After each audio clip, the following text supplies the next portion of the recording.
Today, a Nebraska woodster, we're talking about boiler wood and all the different sizes and shapes that I throw in my boiler. All right, let's show you.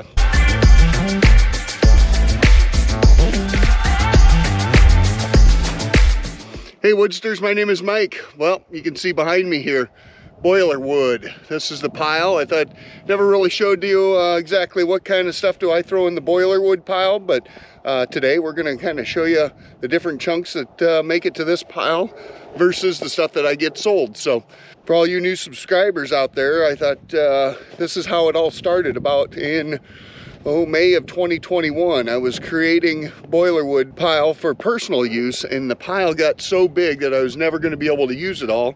And I thought, instead of doing honey-dos around the house, maybe I'll try and start selling some firewood because I have some leftover stuff. And that's how it all started in 2021. So you can see this pile here behind me. She is getting smaller, and I'll show you the new pile that I'm letting dry right now in season. But what makes it to this pile? Let's show you. All right, we're just gonna go through a couple of the pieces that make it into the boiler wood pile and kind of show you how does it get there and why. So some of these are just gonna be little chunks here. This is about an 8-inch piece. Did hit it with the splitter one time, and yeah, so just a small piece. All of my firewood that I sell is gonna be 16 inches.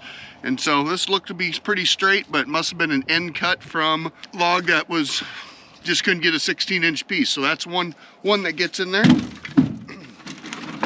This is probably the most that gets in there. Anything that's got a nasty old crotch in it, we could split that down, but we wouldn't be able to find make any good decent firewood for selling.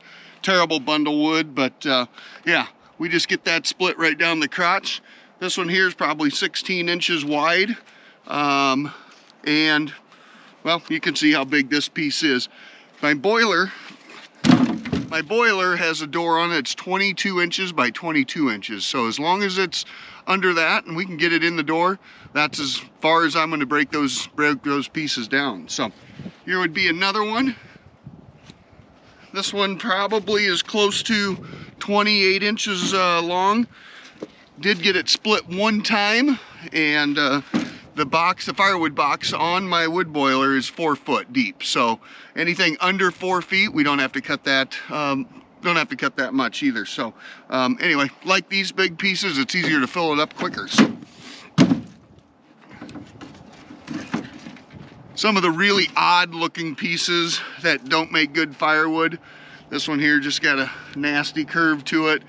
Little pieces like this, I would say you try and fill a boiler and keep a house or a shop warm with my boiler with a lot of these little pieces, that just gets to be a total pain in the butt and takes you all day to load it. So some of these pieces do make it in there. Can't be firewood, but it all still burns. So I don't mind some of these, especially if I'm restarting a fire or getting these littler pieces right on a coal bed. Gets that thing fired up pretty quick. Here's another good looking piece.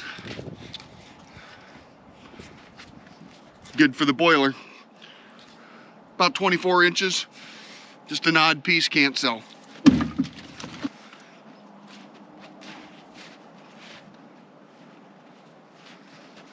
Some of these end cookies here, these make for, as long as you can roll them into the door, and you can roll them all the way to the back of the boiler, so that works pretty good. So I just throw those in there as long as they're under 22 inches. We get them, we just cut them up and get them thrown in there.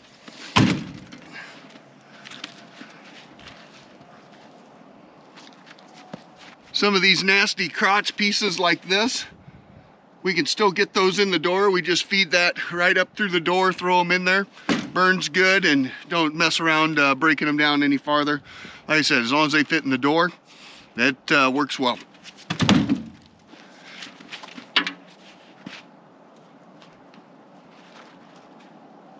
Here's another one of those, just crotch pieces that'll fit right in that door. These are ones I like to call overnighters, so I didn't even break this one down at all. That one will burn good, especially through the overnights. He's a little bright out here, but anyway, that's kind of what my boiler piles are made of. I'll show you here on this. This is the pile that's all dry, and that should be, we won't get quite through all of that this year, but you can see behind me here,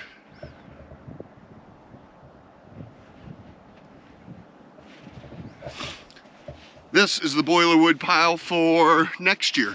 So my plan is to have enough piled up here that I can get through next year, so it has a solid year to dry here.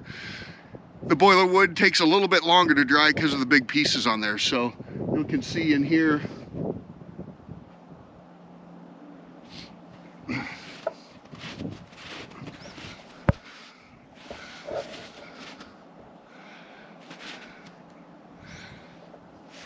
you can see this piece here, that's about 2.5, maybe even 3 foot long.